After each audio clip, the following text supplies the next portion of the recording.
Welcome to Replayable, where we go into depth on our favorite tabletop games that keep us coming back again and again. I'm the start player, Todd, and today I'm joined by Dave and Paul. For our 9th episode, we gather our herds and hit the Great Western Trail. It is designed by Alexander Pfister and published by Eggert Spiele. The first version was released in 2016 with artwork by Andreas Resch. The second edition was published in 2021 with artwork by Chris Williams. How are you two city slickers feeling today? Let's ride. Yippee-ki-yay. Let's go. In Great Western Trail, players are ranchers delivering their herds of cattle from Texas to their rail yards in Kansas City. Along the way, you will construct buildings to help you during your trip and buy more valuable cattle. You will also hire capable assistants, cowboys to improve your herd, craftsmen to aid with construction, and engineers to speed you along the railroad line. Balance all of these factors well and win. Where did the magic come from in this game? What makes this one so enjoyable for us? Paul? That's a big question. I think the magic that I discovered was after a few plays when I realized that instead of this gargantuan game of throw all the mechanics you can and try to confuse players and have them build their own game out of it, it's actually a tightly interwoven dance of mechanisms that if you remove any part, it would make the whole thing much worse. I think it's a beautiful design. That's actually really close to what I was thinking as an answer to that, is that I don't want to jump the gun too much, but it's the path dependency that I really like, but not just that there are certain strategy avenues that you're going to go on, but you can't just jump on one of those and put your head down and 100% go in that direction. You have to blend all three to some extent. And maybe I'm wrong on that. Maybe that's why I don't win as much, but you can't just you can't just do engineers and that's it. You still are going to have to build a couple buildings. You still might have to buy a couple of cows. But the interplay of those three strategies, it's not multiplayer solitaire. Once I choose I'm going cows, I can ignore what you guys are doing. There's still tons of interplay while still in having that path dependency that I really like. Yeah, when you mentioned one of those three strategies, so let's touch on them real quick. So there's the idea of going builders, right? And if you're going to go builders, you're going to be putting your buildings out there and then upgrading them to get all the points of the higher end buildings. You got to do something else. You can go cowboys, which allow you to buy more cows or give you a discount on the higher value cows, the more cowboys you have. And then you usually have to do one other thing. And then engineers. At least in the base game, it seems like going engineers, it doesn't matter what you build alongside of them. It's a really hard win. So I almost feel like engineers is a lesser strategy or less viable strategy. So it's really two, although you can then decide how much more engineers you want to throw in as a secondary option to get you down the track. And we can talk about what that means later. So what are your thoughts on the strategy? Are they equal or are they unbalanced? I don't agree about the strategies you picked out. I think cowboys, that's all you have to do. I mean, if you envision the ideal trail that a player would take if they had 6 cowboys, they would just want infinite move so they could go straight to the cattle market, buy as much as they possibly could, spend all their money, and then go straight to Kansas City and deliver to New York. It would just be a 2-stop trail every time through. And I think you could easily win the game that way. So the cowboy strategy is extremely straightforward, and I think that's why most players gravitate towards it. I do agree that the builder strategy and the engineer strategy have a lot more going on. And the engineer strategy is kind of counterintuitive because you don't want to deliver to Kansas City as the engineer. I mean, right. Your ideal trail is stopping several times. You're stopping at the actions to move your engine. You are probably, as you move that engine, buying station master tiles, which can give you points. So you want to also stop at the places on the trails that increase the points you get from your station master tile. And so the engineer is kind of the antithesis of the cowboy. He's trying to make as few deliveries as possible. I think the builder strategy is the strongest, but it's also the most difficult because as a builder, you're trying to build this chain of buildings where in a single turn, you can take actions on 2 or 3 of them, or even 4 before you have to pass the turn again. And foreseeing where other people are going to put buildings and how you're going to be moving through the trail at the very end of the game, it is something it takes dozens and dozens of plays to do well. Also, I think there's a fourth strategy. I think the fourth strategy is just chasing points. Instead of focusing on maximizing a single actions efficiency, which is what we're talking about with the first three strategies, right? Maximizing the efficiency of the cattle market or the build or the engine moves. Instead of doing that, you could just focus on chasing points and take objective cards, station master tiles, and hazards. And I think you can still win, especially in a 4-player game. I agree. Engineers, you want to deliver as infrequently as possible. But like even on Cowboys, you do want to be able to earn points. So if you're not using engineer as your secondary emphasis, then sure, you're going to be delivering herds and getting farther down, but you're going to pay so much in the track costs between your delivery point and your herd value, or excuse me, your delivery point and which is determined by herd value and where your engine is. Right. That you're not going to have enough money to be hiring a couple of cowboys to make it cheaper or to buy those cattle. So it's not exclusively cowboys. I don't think there's any strategy that you can just do just the one thing and expect to win. At least that hasn't been the case in our games. Yeah, I think if the other players are doing their jobs, they're going to get in the way of the herder. It's making that track longer where they just want to hit KC over and over and over. Well, we're going to drop some buildings and tax you along the way so you can't afford your cows, and it takes you 4 turns to get to Kansas City instead of the 2 that you want to do. That's very important, yeah. Let's take another look at it because there's an underlying implication here that I don't think we've addressed, and that is the randomized position of the starting buildings, because some of these strategies get easier if the key building you need, like the cattle market, is closer to the start of the trail when you still have all the money you have from your last delivery, and can be harder if it's at the end of the trail.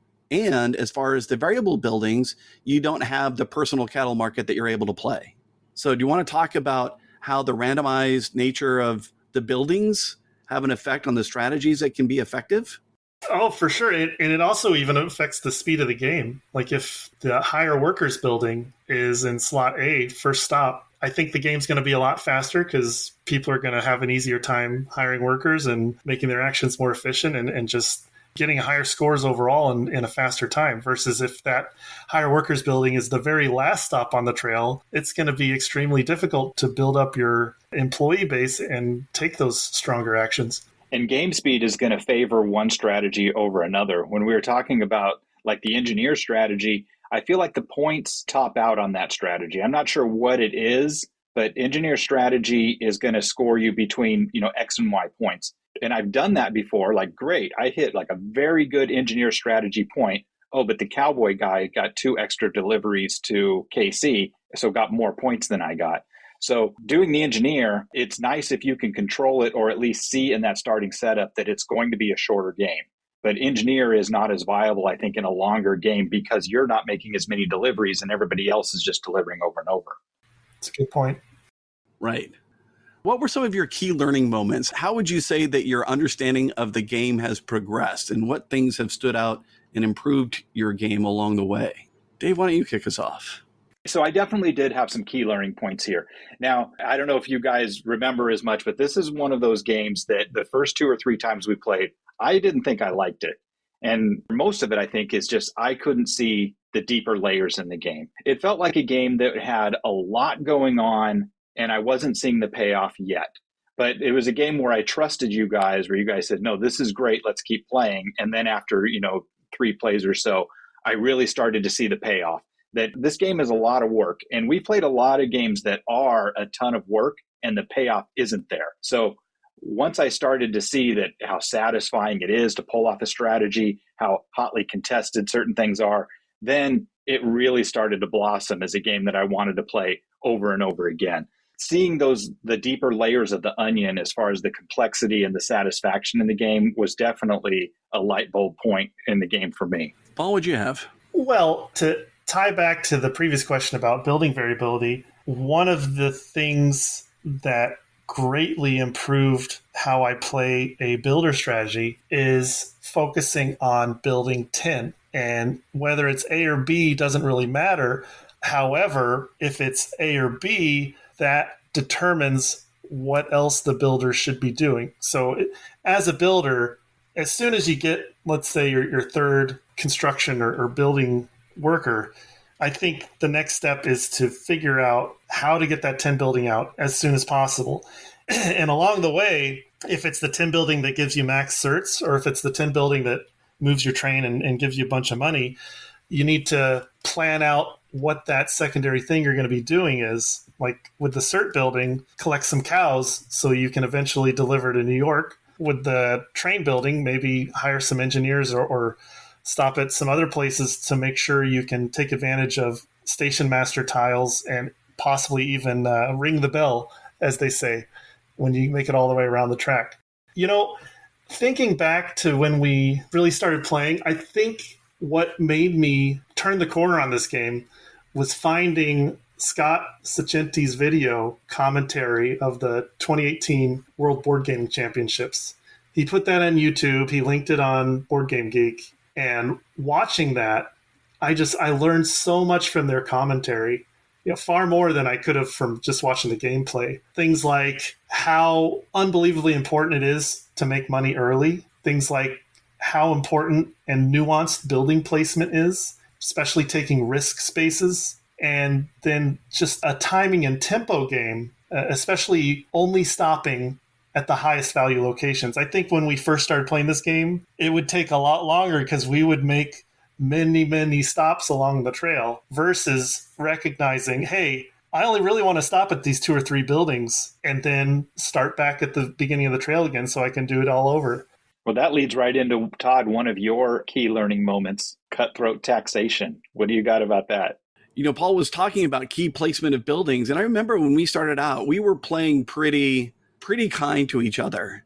And then I forget which play number it was. Paul goes to the building space right off the get-go, and he plants a taxation building early on the track that we're all going to end up hitting. And it just started stalling our strategies before they ever got started. And so the natural response was, well, fine, you're going to do that. I'm either going to tax the other branch if it's a path that branched, or I'm going to put my taxation building right behind yours and then populate the other branch with a bunch of hazards so that people are forced to go this way.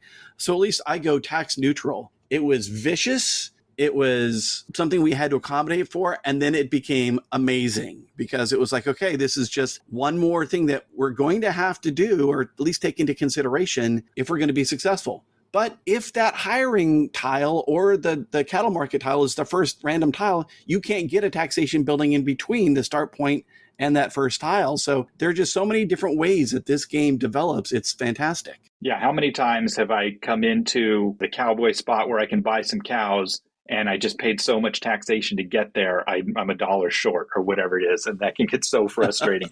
Or like we were talking about, going with an engineering strategy where I'm just moving my choo-choo as quickly as I can while you guys are taxing me, but I'm not taxing you because I'm not making a lot of buildings. That starts to get tough. And then you get into a position where I need a couple coins to move my train or to exchange my cards or whatever I'm trying to do. And not being a part of that taxation game, it's just more money you got to pay, and you're just fueling the other people's engines.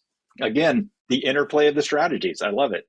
It really is an economic game, and that's why stopping at Kansas City with your herd to collect extra money is so important early game. And I think the designer recognized that, and that's why the second edition lowered the payout for the Kansas City delivery. Instead of collecting $6 extra, you only get $4. Yeah, to the detriment of the game, in my opinion. But hey, I'm looking forward. I'm looking forward to that discussion later here. What'd you say, Paul? You disagree? Yeah, I think it's a great correction to the game. Okay. All right, we'll get there. The other thing that really kind of blew my mind as a strategy that could be exploited is the idea of straddling the hiring bonuses. Each of the 3 types of assistance that you can purchase will offer bonuses at some point along the way, especially the builder, which allows you to build buildings for the cost of only $1 per builder point that's used as opposed to 2, so it halves the cost. And then the engineer has incremental bonuses along the way. You can hire somebody to cross that threshold and receive the bonus, but then if you move your train along and pull into a station and you put one of your workers into the station as a station master, you can then recapture that bonus a second time the next time you hire for that spot. Mm-hmm. And it is a great little mechanism that's just waiting to be exploited. And when we started doing that in some of our plays, and again, particularly for the builder strategy, since it halves the cost of the buildings that you're placing, it turns out to be super powerful. And it was another one of those moments when my mind just woke up to additional possibilities that needed to be considered. Well, that sort of interplay, what my provocative statement that I was going to make at the beginning of the podcast here is, are we sure this game is not Odin's Ravens, Cartagena, and Dominion standing on each other's shoulders wearing a trench coat? And with those with those three path dependencies, that am I playing just an Odin's Ravens game where I'm trying to get in the way of your rondel, which we haven't even mentioned yet, or make your rondel longer, or Cartagena by jumping over each other's trains as we go down the thing. But it is that interplay between those strategies that, like, as you put buildings on the board, I think a great design point in this game is that I don't get much when I land on your building. I can take that default gear action, but it's not like Kalis, where you put a building down and I go get something good from it and you get a little scratch from it as well. When you drop a building down, you're just nothing but in my way. And I got to find a way to get around it, because now it's 6 jumps to get to my next good building. So I'm going to have to find a building in between, a building that's going to move me along. And that's where I think it takes all of those elements. And I don't think we talked about the mechanics yet, but the track movement mechanic, the hand management mechanic, it expands on those mechanics so well by how they interact with the other mechanisms in the game. I agree. Me too.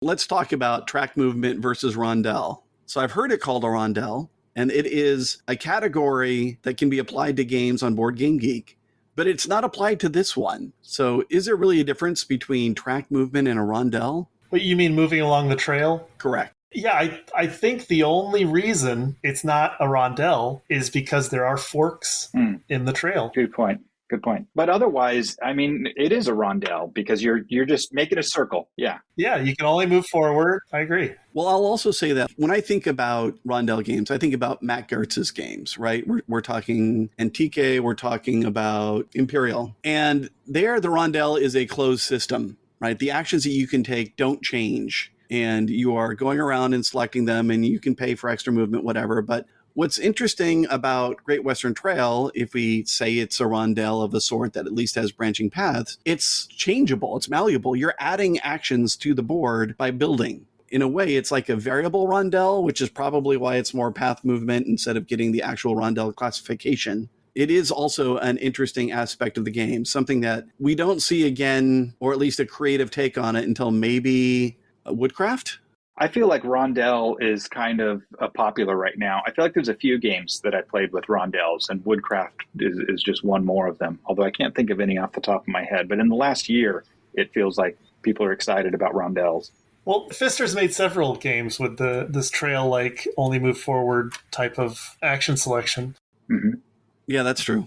What about the other mechanisms? If we look at the other mechanisms, it says set collection. I don't get it. That's why I wanted to bring them up. How is this a set collection? It's more like runs if we're talking about rummy, as opposed to sets. You're not wanting to collect cows that are all of the same value. In fact, a set of cows here is going to be unique values. Right. Sets are bad. For the delivery. There's also the bandits, formerly known as TPs. Right. And the hazards, and objective cards force you to collect sets of those. Oh, okay. Yeah, I didn't think about that. That's a good point. That is a good point. But usually going to KC, sets are bad for you. I just think of that as just hand management. I want unique cards. It doesn't have to be a run. It doesn't have to be a set. I just want them to be unique from each other. So to me, that's just hand management. And I didn't really see the set collection. But the end game cards, that's a good point, Paul. I see that. Yeah, I agree. In fact, that probably is what it meant. And then ownership, I'm assuming that that's just the building portion of it. Yeah, I think that's where I own a section of the commonly shared board that you can use, or it gets in your way, or whatever it is. When I looked at other games that use that mechanism, ownership, that's the way I understood it. So it means the private buildings. Yeah. Although it's interesting because I just looked it up, and according to the description, it's players own entities and perform actions for those entities, so check, or collect benefits if others use them. Well, that one doesn't really apply, but... No, not at all. Well, I mean, I collect taxes, I guess, when you pass over it. They're the green and black hands. Yeah. Is this an engine builder? Kind of. Because of those three major actions, the cattle market, the building action, and the engine movement action, you have to create an engine of employees Yeah. to be able to take those. And then also, if you're the builder, you need to be very deliberate in your building placement to chain actions. Right. Right. I don't think it's possible to play a game and not build at least one or two buildings. It would be foolish. Yeah, it would be foolish. Right. And buy at least one or two cows. That's exactly what I'm saying is you can't just put your head down and go engineer or put your head down and go cows, that you need buildings to support those. And when you're engineer, I need to take some of your cowboy workers and dump them into train depots along the way, things like that. So very true. Yes. I'm definitely going to, no matter what strategy I'm doing, like I might not even know what strategy I'm doing until a turn or two into the game. We'll see how it develops, how the workers come out, which buildings I'm able to get in what location. I might have a general idea based on that variable setup that we talked about. But in the beginning of the game, I might just be doing my GE before I get into my major requirements. Yeah, I mean, that worker row, the worker market, it can have a huge determination on how everybody plays, and not just which workers come out, but even what the price of the different workers are. I mean, there's a row where they each cost 9, and then a row where they each cost 5. That is a huge difference. It's huge. And I understand what you're saying, Dave, about my strategy may be on hold, but I think when we've seen the most successful play, it's when you at least have an idea of where you're going to try to go based on that randomly determined start, where the buildings are, the first starting buildings, and then what your selection is. Like if you decide, okay, based on where I'm going to go in turn order, I'm going to be able to get, let's say, cowboys because builders are going to go fast. Then it's like, okay, now I need to look, and does it make sense? Do I have my private cattle market tile? And if I do, I need to get that earlier on the trail. So you have some milestones that you're going to be able to execute upon. Then you just start sticking to it. And I liked your reference to Feast for Odin, because when I play that game, and I'm talking about Feast for Odin now, I try to do too much. Like I haven't yet figured out how to edit my wants to be able to play that one effectively. And I think that was a key learning step to Great Western Trail, was understanding, like Paul said, I only want to hit 3 or 4 buildings, if that, along the trail. And otherwise, I'm just going to try to do this over and over again as fast as I can. Well, and with that, I agree. We're going to evaluate the setup and decide what path you want to go on. But the first few turns, we have to do a little dance to decide. If we all start going buildings, or if we all start going cowboys, that's going to be a very different game than if you two go cowboys and I go buildings or something like that. So I'm looking to fall into the strategy that's supported by the variable setup and is something that you guys aren't doing. So I'm not as in as much competition with it. In a 3-player game, we can all 3 pick a different strategy, but usually one's going to be a little bit weaker based on the variable setup. But you don't want to get into 2 of us beat each other up while the third guy runs away with it. Yeah, 3-player. I was going to say, so we might be telegraphing a little bit as to player count preferences later on, but I agree with what you're saying, Dave. When there are 3 strategies and 3 players, everyone can play nice. Mm-hmm. Moving on to the prompts. So the first one is weight and complexity on BG's scale of 1 to 5, of course, without decimals. How would you guys rate this game as far as its weight or complexity? Dave, what do you have it as? Well, this is another one that I think I've mentioned before. I think the rules overhead is not bad. Like that might sit it at a 3 or something like that. But because I play with you guys, to me, it feels like a 5. This is a hard fought game that I feel like it's tooth and claw, like the whole way there. So I put the complexity at a 4 because the rules are fine. I got the rules down every time we play, no big deal. But having that strategy and then constantly juking left and right because of what you guys are throwing in front of me and trying to control the speed of the game and all of that kind of stuff, that makes it a heavier and more complex game in my eyes. So I'm going to put it at a 4. Yeah, I agree with that. For me, there are so many things to balance. And if you do it right and you're chaining your combos and your buildings, it's pure magic, but it takes a while to really understand how to do that. And perhaps if your group isn't pushing themselves as fast or as hard to learn those things like the straddling the hiring bonus line and being able to take advantage of that multiple times, or if you're not being as aggressive with your taxation buildings, it could be a lighter game. But I agree. For me, this one, it's a 4. Paul, what'd you have? Yeah, you guys took all the words out of my mouth. I'd say 4 as well. Well, then how about you lead us off on strategy? Same scale, 1 to 5. Okay, I rate this a 4 in strategy. I think hiring 2 of each worker type would be a disaster. Also, building your building in a suboptimal place. I mean, we've done this before. You're just kicking yourself for the rest of the game. You're like, why'd I put that building there? Oh, again, why'd I do that? Right. So this game, to play well and to win, requires a great deal of planning and foresight. So I rated a 4. Yeah, and that's a 4 for me too. Again, the strategy might be closer to a 3, the tactics closer to a 5, because usually I know what I want to do. So I've got my strategy in place, but executing it can get very difficult. And sometimes you just got to accept, I'm not going to get this thing that I wanted. And so I'm going to change a little bit, kind of shift tact a little bit, and then move on. So between the two, that settles in at a 4 for me. So far, we are all unanimous. I also have it as a 4. For me, the strategy is a relatively high score because it demands that you plan from the get-go based on the random building selection.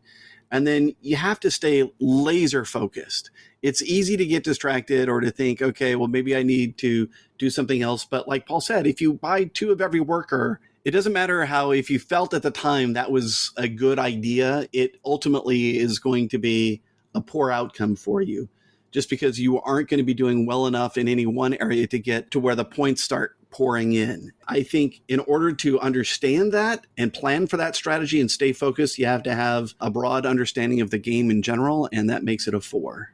How much do you think luck plays a factor in this game, and sticking to the same scale, 1 to 5? I rated a 2. The deck can give you all 5 gray cows in a single hand. It doesn't get much worse than that. Right. But that drawing luck can be mitigated by making more stops on the trail to pitch your cards, or several other things that allow you to draw extras and just plan for a delivery, or even take a bad delivery sometimes. It's not the end of the game. I also had it as a 2, and I totally agree with what you said about, you can get a bum draw on the hand and be getting all your gray cows. But then it even goes beyond that, pulling the workers out of the bag after you deliver to Kansas City. It's like, if you're trying to do cowboys and people just keep pulling engineers, your strategy is going to suffer, and you'll invest in your auxiliary strategy until you get those opportunities.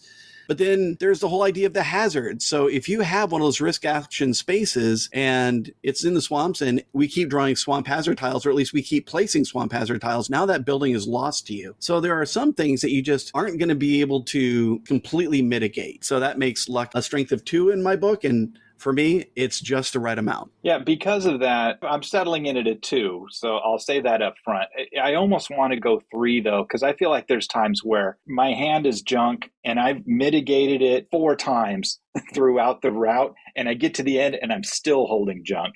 And probably maybe that's because I built my deck like junk. But the reason that I would never put this at a 3, though, is because I think at the end of the day, the person who won is the person who played the better game. I don't think we've ever got to the end and said, oh, I won, but that's because I lucked out and I drew this card, or I just happened to pull the perfect hand, or you guys never got the swamp tiles to block off my route to that building I put over there. I don't think I've ever got to the end of the game and feel like luck swayed it one way or the other. I think skill is really where it settles in. So, and 2 is a great place for a good heavy game to be. It doesn't have to be chess with no luck at all. I'm happy with 2 for luck. It just gives you something to have to deal with along the way. I agree. All right, theme. So I'm really interested to hear your guys' thoughts on how you think the theme has been applied to this game. Dave, start us off. Well, hopefully we can have some controversy here finally after just constantly agreeing on everything. Look, I enjoy the theme. I like the theme. Actually, and there's 2 different themes if we talk about bandits versus teepees, but the theme, I think it's a 2. This theme could be anything. We could put it in space. We could put it in trading tea. We could put it anywhere. It integrates well. But as far as just being fun, like if I'm actually taking cattle to Kansas City, I want a bunch of good cattle. I don't want one good cattle, one medium cattle, and some Jersey cows. Like the theme does not inform the mechanics at all. Like it works well for the game, but I don't see the theme informing the mechanics or enlightening them in any way. Tell me I'm wrong. Fight me on that. All right. Burn. Well, I feel like, I don't know how the game was designed, but I feel like it started with taking a delivery along a trail, and a cattle herder just fits that very snugly. And so to me, the theme around the cattle herder, the cowboys, the trail, it's solid. The rest of the game, I don't know. It might be tacked on, and it doesn't really grab me. So overall, I rated it a 3. All right. So I actually had it down as a 4. There we go. We have 3 different values. I really liked the theme. It made sense to me the first time I played this, which was at Board Game Geek Con the year it got released. And it was so novel to sit down and the idea of, okay, I'm taking this long journey with my herd and we're avoiding the hazards. And yeah, there are going to be stops along the way. And I guess if there was any part that felt kind of tacked on, it's like, why would I have to build out my railroad infrastructure if I'm the cowboy that's delivering the herd? But it definitely seemed in alignment with the era that they were targeting. So I was like, okay, we'll go ahead and allow that one. And that's why it's not a 5 in my book. It's, for me, I really enjoy the theme and I think it fits well. So I had it down as a 4. Nice. All right.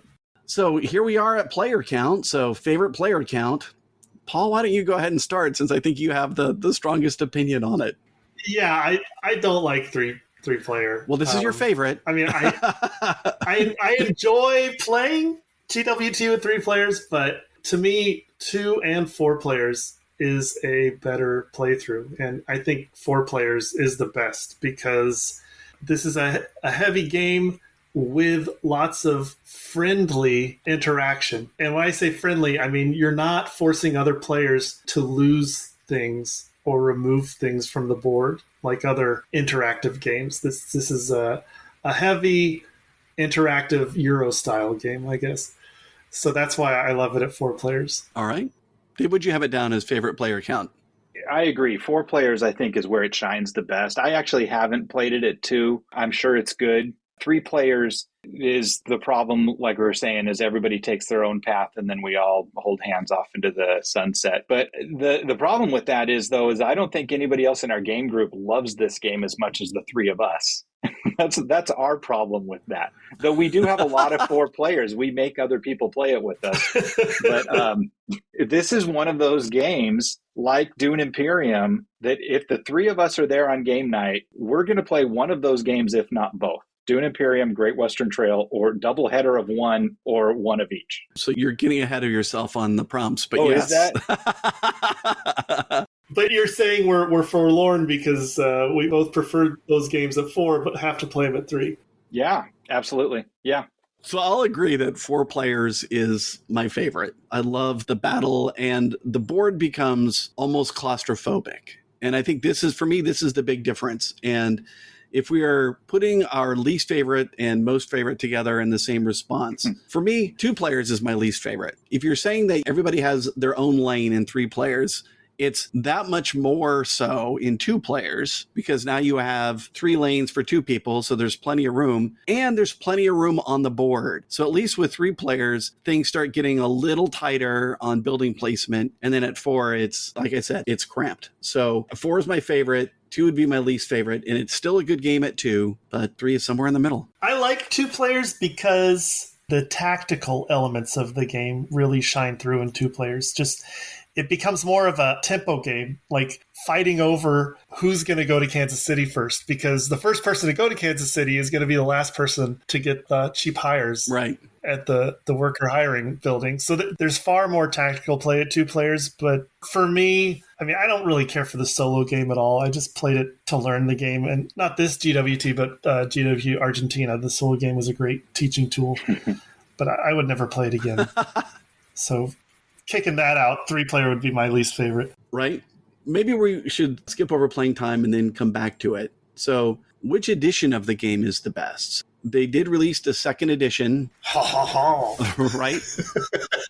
5 years later after the first one, and it added promo tiles and exchange tokens, which were not present in the original version of the game. It revised the artwork in a much needed way to be rid of TPs in the Indian trader section and changed them to outlaws in the outlaws section. And then it added a one-player automata that wasn't present in the original game. So Paul, you said it's a great learning mechanism in Argentina.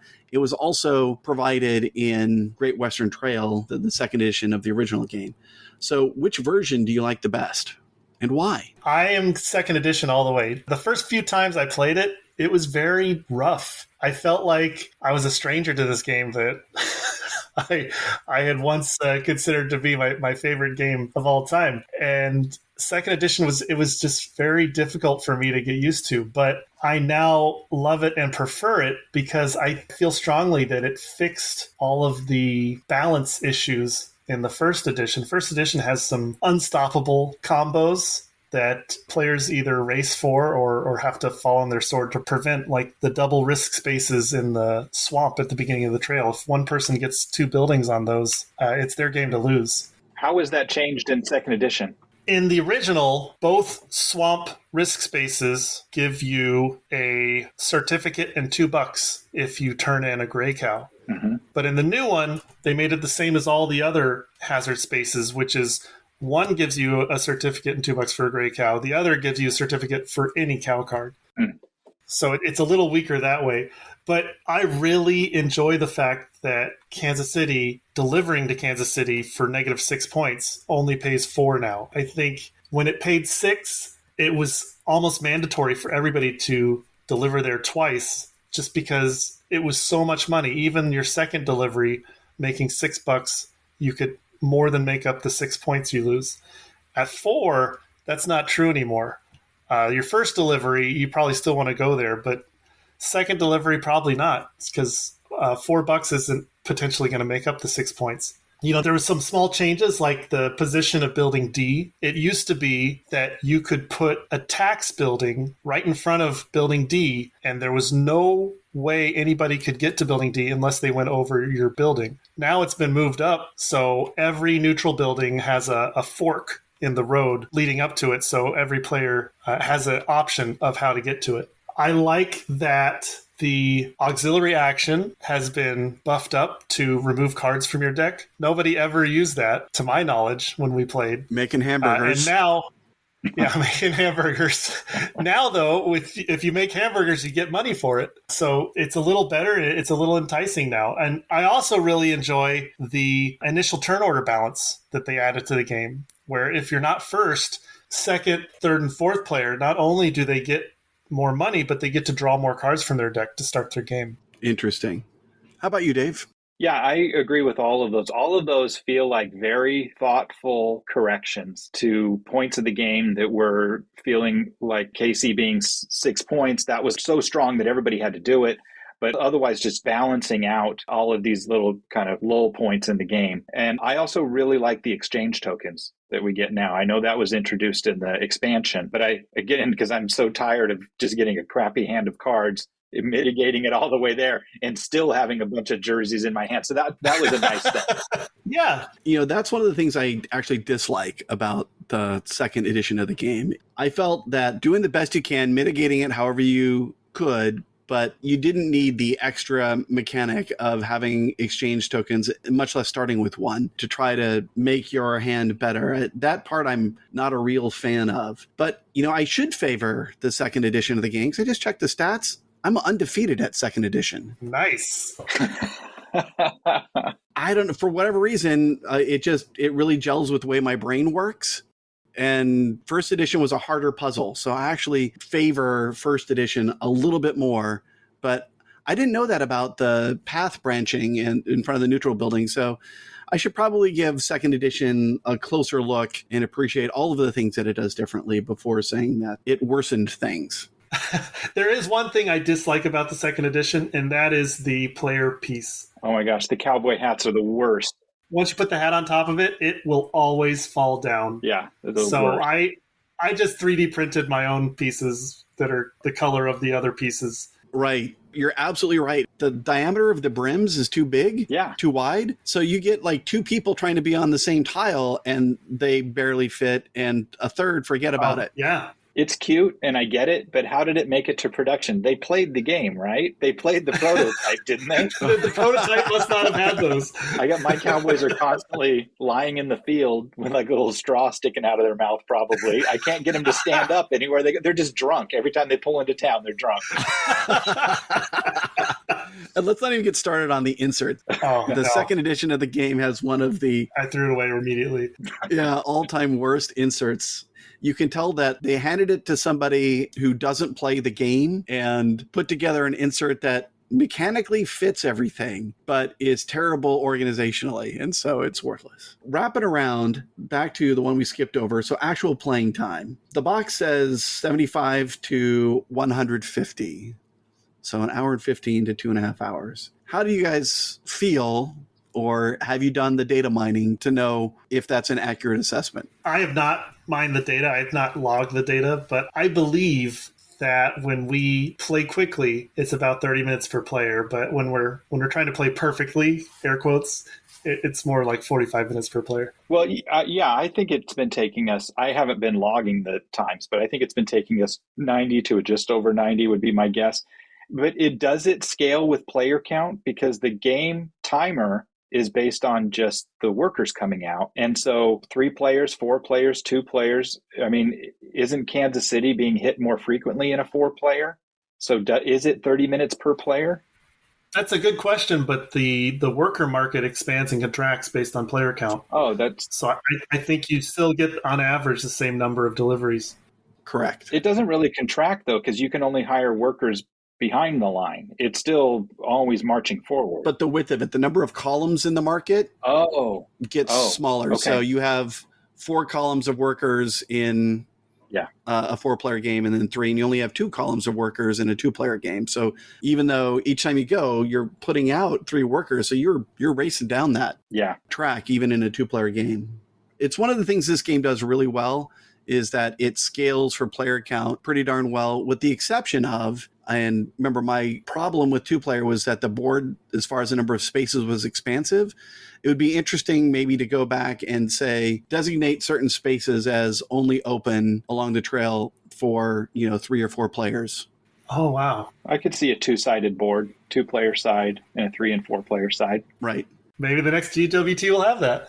Maybe 3rd edition, right? No, I mean whatever's coming out after Argentina. Yeah. New Zealand is next. Well, this is a good place to talk about that, right? Because you want to talk about expansions. Can we talk about Argentina here as well? I mean, it's a separate game, but we can touch upon it lightly. It may get its own pod someday.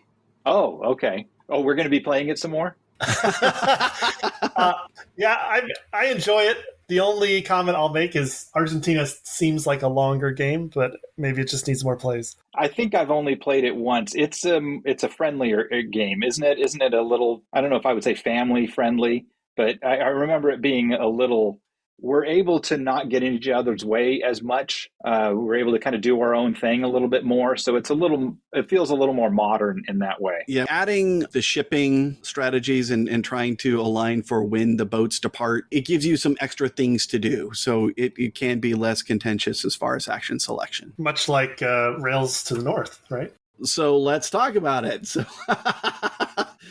Rails to the North originally added an expansion board as well as expansions for the player board. So there were houses, they were wooden houses, they were called branchlets, that could be cleared to reveal bonuses. And it included previous promo station master tiles, and that's where exchange tokens were originally introduced, was in the 1st edition of Rails to the North.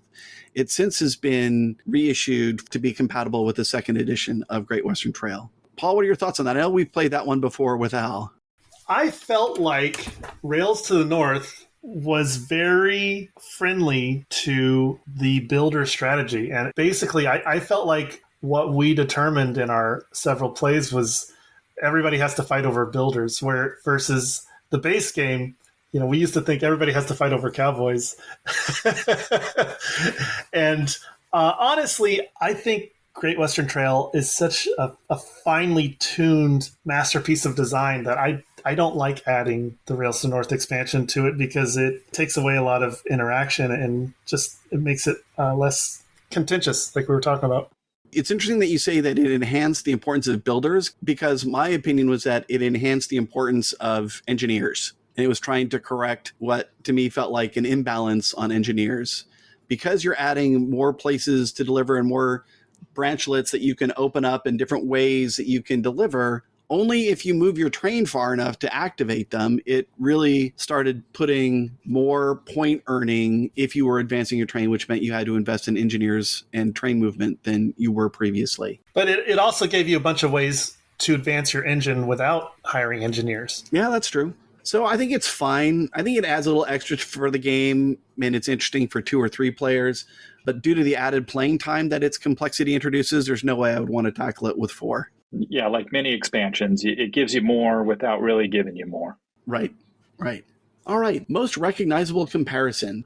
What's the highest ranking game that reminds you of Great Western Trail? And this one turned out to be difficult for me just because this game is almost unique in the way it brings its various mechanisms together. But I'm really interested to hear what you guys have. Yeah, I had a lot of trouble too, so I just had to go with another Pfister game, Maracaibo. Yep. It has the same trail. Instead of hiring workers, you're improving your ship, and instead of collecting cows, you're building up the city. But there's a lot of similarity there. Sorry, I didn't have more. No, I mean, I actually had that one down too. You are hiring different people. The cards that you're adding, right, tend to be more diverse than the types of cows that are in Great Western Trail. Very true. The thing that I just didn't like about Maracaibo is that the first person to get to the end of the trail resets the progress for everybody. And you all start again at the starting line for the next turn. Yeah. And I love the fact that in Great Western Trail, you can go as many times as you can speed through it, or you can go as slowly as you like, but you can map out your progress. Whereas 100%. Yeah, Maracaibo is just a race to do what you can, and hopefully you can do the things you want before someone else ends it for you, or you're able to end it for someone else. But every round, someone should be pushing that tempo. Dave, what'd you have? I don't have the Pfister experience that you guys have. As I haven't played Maracaibo. I played Boone Lake. So I figured you guys would hit on those other being Pfister files or whatever we called that before, that you guys would hit on because I knew there would be similarities over there in those games. I think time and again, this topic is proving a lot harder than I expect. When I go into this topic thinking, oh yeah, what is Great Western Trail like? I'll narrow it down to the 10 choices that I come up with. And then I start looking over and go, I can't think of one game that's like this.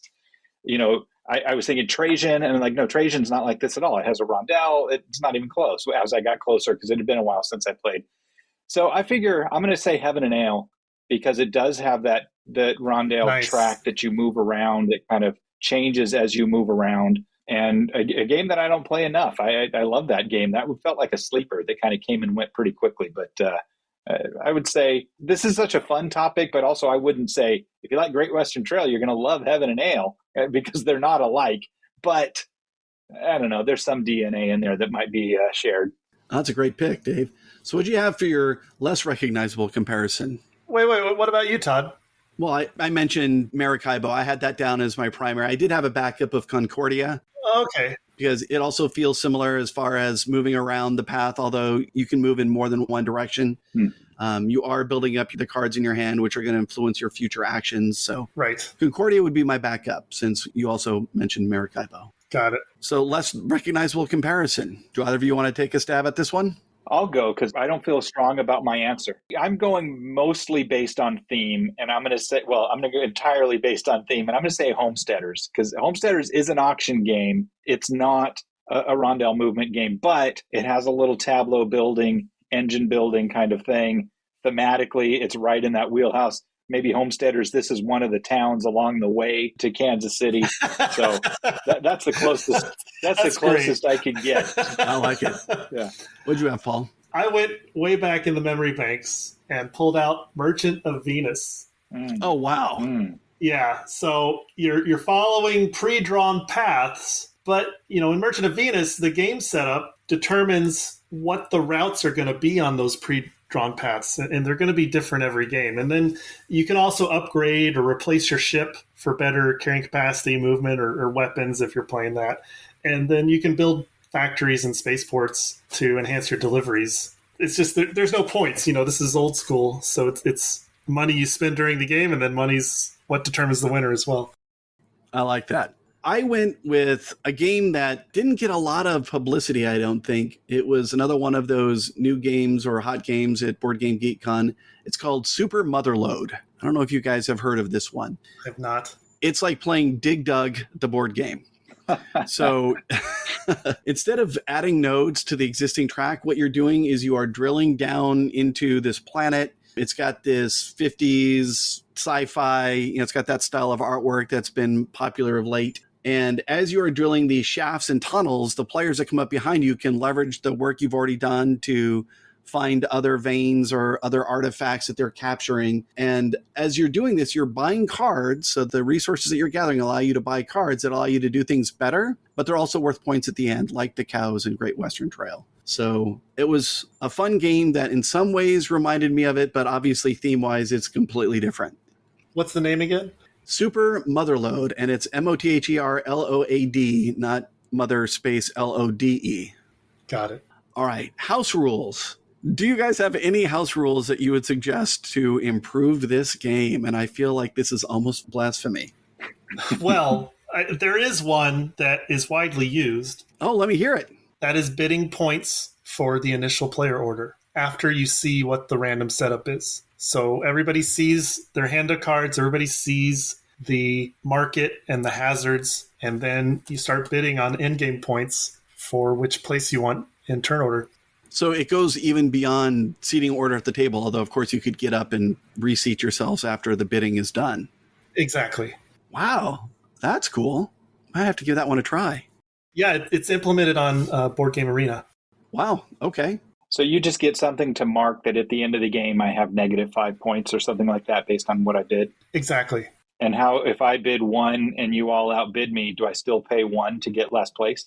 So the way Board Game Arena does it, and I think that's the way everybody should probably do it, is it uses a spreadsheet. And so you randomly determine initial player order, and then that's the order that you bid in. So if you bid 1 on going first, nobody else can bid 1 to go first, but somebody else can bid 1 to go second, or they can bid 2 to go first. And so it's a 4x4 grid of bids, and then the highest bid for each position determines what seat you get. Okay. Well, I'm willing to give it a try on Board Game Arena, that's for sure. Okay, and the only thing that I would potentially add would be the spaces, as I talked about. So if by player count, if you were going to throttle it down to 2 players, also limit certain spaces on the board that are now inactive because you don't have 3 or 4 players playing. Never build on, yeah. I like starting with an exchange token. So if you're not playing with the expansion or the second edition, I think it'd be easy to, everybody starts with a cube and that's their exchange token. And I think it really helps out the players using a strategy that doesn't involve buying a bunch of cows, where you've got very few cows in your deck to form that unique hand.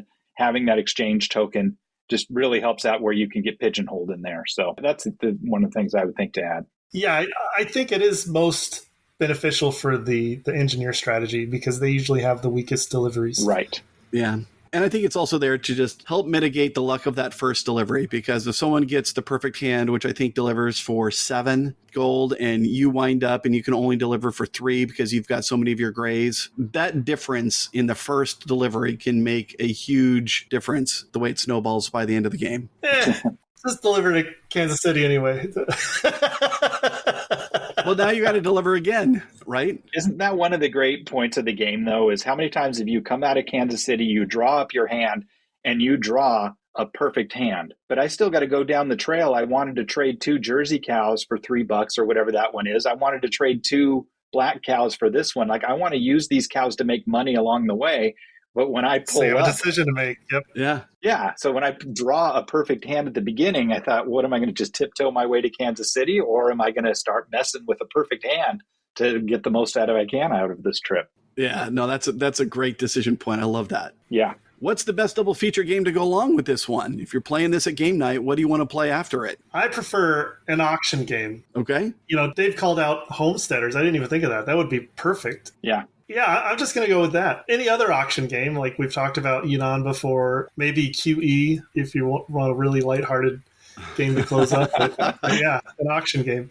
This is one of the few games, I erroneously said this on our Dune Imperium podcast, but this is the game that we played, and we played twice in a row. It was our last game before the pandemic settled in and we didn't get together and play again for a year. This is one of the few games that we have scrapped the board, reset, and played again back to back. And it's funny because it's right up our alley to do that because we like deep diving into games. We prefer depth over breadth, but we don't actually do that as much as it seems like we would. But we've done this a few times on Great Western Trail where we get to the end, even though it's been 2 hours or whatever, we got some more time. Let's do it again. So I'm going to double feature it with itself.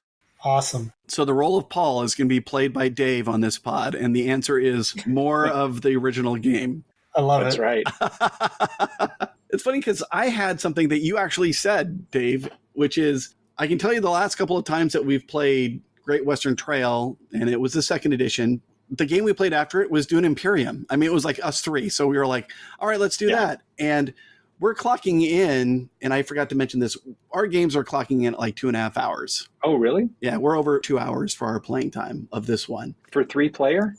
For 3 players, we're right around 2. For 4 player, we're at 2.5. Even so, I guess we're so engaged, it does not feel that long. Yes, but we bang out a game of Dune Imperium now in 60 to 70 minutes. So I normally wouldn't think of Dune Imperium as being the lighter game to end an evening with. In this case, it is.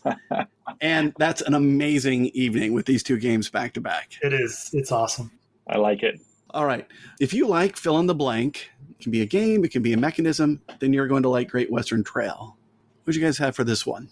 If you like Pfister, so I feel like this is the quintessence of Pfister. The games that you played before he designed this one have elements of it, and it's like he's growing into this design where it all finally comes perfectly together here. So if you like Maracaibo and those earlier designs, you're going to like this. Now that logic doesn't flow. You might not like Boone Lake.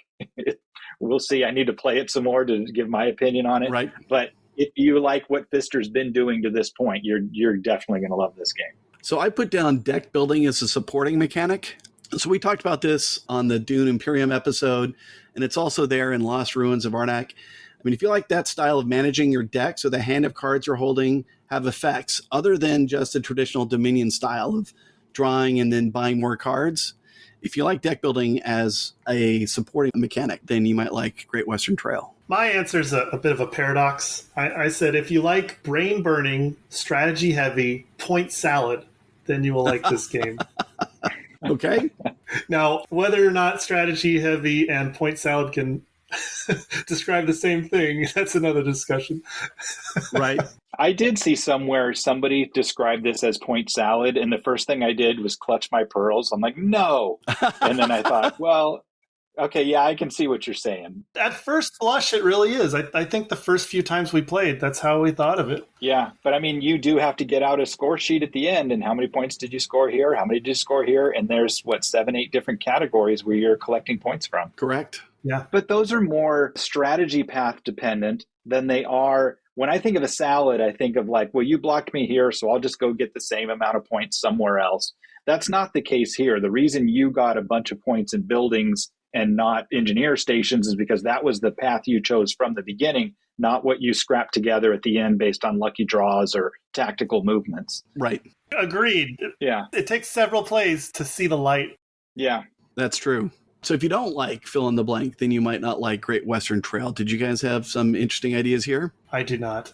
I just went with the mechanism taxation. That was one of the first turnoffs to me in the game is I finally figure out, here's what I need to do. Here's what I want to do. And you drop even a $1 building in front of me. And it screws up everything. And I mean, I like interplay, but as a new player to this game, I found it very difficult to get beyond that. Like, you guys are just drinking my milkshake this whole time. And then once I learned how to deal with that, but if you don't like that sort of needling, then this might be a problem. Yeah. Good answer. That is. I put down mixed strategy. So exactly Feast for Odin, right? I had it down as that thing that Uwe Rosenberg does so well, where you have a variety of paths you can pursue, but you can't do them all. And since you can't do all of the things, you have to understand the game well enough to know which ones you're going to focus on this time through. For many people, that's a puzzle that's interesting to solve. And for many others, it's a turnoff because there's too many things to balance and juggle and try to figure out how you're going to execute on that strategy. Depending on which side of the line you fall on, that is going to have an effect as to whether or not you like Great Western Trail. That's a great point, because you have to understand this game 3 different ways and then 4 different ways to see the balance between those 3 different ways. Like, it's not just here's how the game works and here's what you go out and try to do. All 3 of those paths have so much nuance that it's like learning a different game. Yep, exactly. Did this game replace a previous one for you? And I'll just say, not that I recall. I cannot think of one. Right. Yeah, same here. It like created a new space in my gaming needs. Has it since been replaced? And if so, by what? Well, we talked about playing this before the pandemic. And before the pandemic, Great Western Trail was my favorite game. Nowadays, though, Dune Imperium is my favorite game. So in that way, it was replaced as a favorite. But I still love to play both in the same night. I was going to say, hard to beat that doubleheader, right?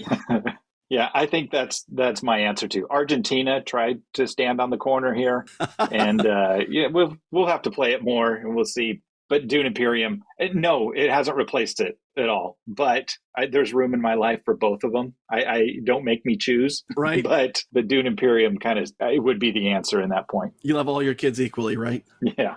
I agree. There's nothing that has replaced it yet. I want to give Great Western Trail Argentina some more plays. I've enjoyed the few that we've had. But if I had to choose between Great Western Trail Argentina or just plain Great Western Trail, I would choose Great Western Trail each time so far. We'll see what New Zealand has to offer. For sure. There's other examples of this too. And I think that's always going to be the pattern. Like, you get this one, let's play Argentina for a little while, and then let's go back to the good stuff.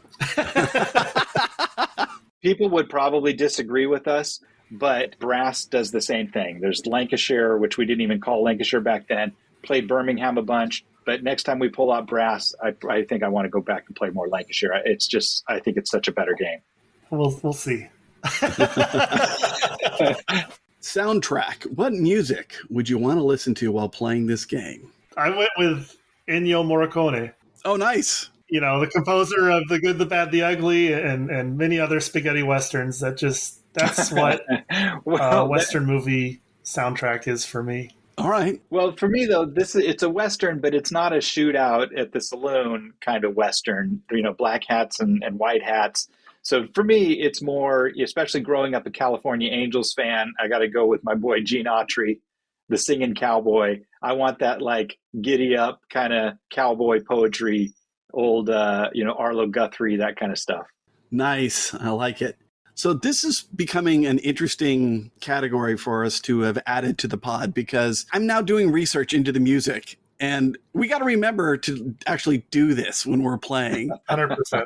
I have some thoughts for tonight's game night, depending on what we bring to the table. But yeah, for Great Western Trail, I found a compilation out there called The Wild West. And this was on Spotify by Brandon Fichter and presumably his brother, Derek Fichter. And it hits all the right notes, but it is all instrumental. Part of what I'm looking for in a soundtrack to be played is something that can be on in the background that's going to enhance the feel, but not be distracting. And so that one I felt was really cool. Awesome. Yeah, absolutely. Good choice. All right. Rating on a scale of 1 to 10, what do you guys have Great Western Trail down as? Well, I have it as a 9. I can see the second edition achieving a score of 10 for me eventually. Right now, it's still a 9. I need more plays. Okay. Wait, you need more plays of Great Western Trail? Yes. I mean, obviously we do. Because you mentioned a few times already that this has held the spot of your favorite game. Yeah, first edition was my favorite, but I think... Now it's complicated.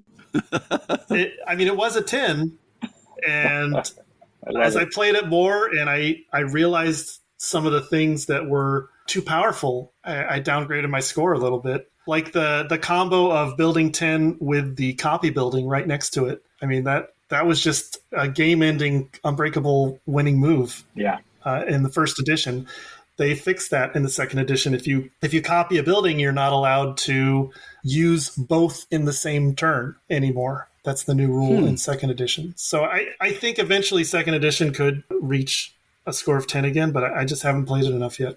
That is a very thorough and honest and self-aware answer to that question.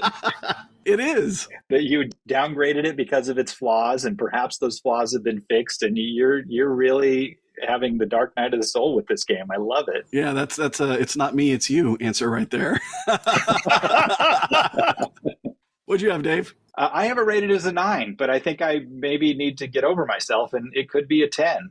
I'm up for more plays, and we'll see how it grows. But I mean, it's solid 9, possible 10. Yeah, and for me, it is a 10. I love this game. I've loved it since the first time I played it, and I would never turn down an opportunity to play it. It's fantastic. So is it replayable, and how soon would I want to, or how soon would you want to revisit the game? But I'll jump in here since I rated it the highest. Clearly, my answer is yes, it's replayable.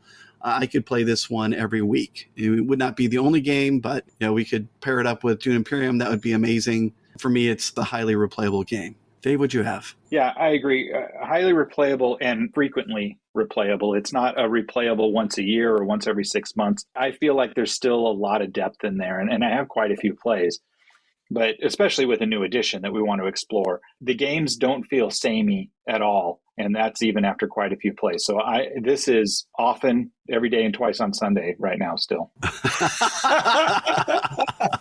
Yeah, if I don't play it at least once a month, I start to get an itch I can't scratch. So yeah, I definitely want to play it often. For next week's game, we're going to be looking at some trains and some network building, so I'm looking forward to that one. All right, guys, thanks for being part of the pod today. That was a lot of fun. Thanks, everyone. I'll see you on the trail. Thank you for listening to Replayable. Support for our podcast comes from listeners like you. Thank you for your support. You can find us online at replayable.fm, on Twitter as replayable.fm, and on Instagram as replayable.fm. We're all new to this. We're only going to get better with your help and your feedback. You can get in touch with us via email at todd@replayable.fm.